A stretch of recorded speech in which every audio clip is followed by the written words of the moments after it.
হাতছানি দিয়ে একজন রিকশাওয়ালাকে ডাকি, রিকশাওয়ালা আমার কাছে আসে। আর রিকশাওয়ালা আসার পরে আমি জিজ্ঞাসা করি, অমুক জায়গায় আমি অফিসে যাব, কত টাকা লাগবে?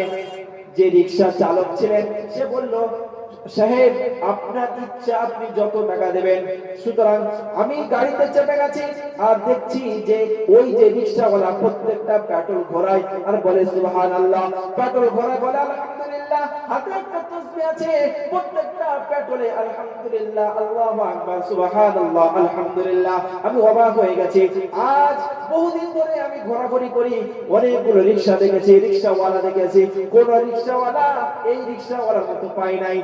সুতরাং সে সবাইকে বিরক্ত না করে যখন অফিসের সামনে রিকশা চালক তাকে নিচে নামিয়ে দিয়েছে, ওই ধনাঢ্য ব্যক্তি প্রফেসর সে বলছে, অন্যান্য দিন আমি বাম হাতে টাকা দিয়ে চলে যেতাম, আজ আমি ডান হাতে টাকাটা দিয়ে ওই ব্যক্তিকে জিজ্ঞাসা করছি, কি নাম তোমার বাবু?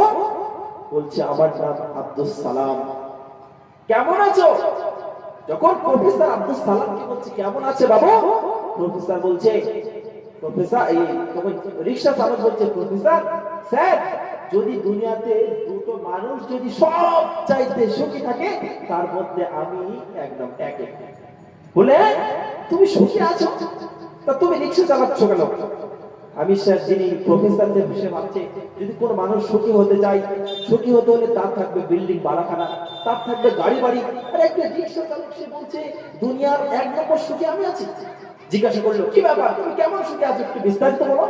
তখন রিকশা চালক বলছে, আমি স্যার, যদি আপনার সময় থাকে তাহলে আমি সকাল থেকে বলি আমি কেমন খুশি আছি।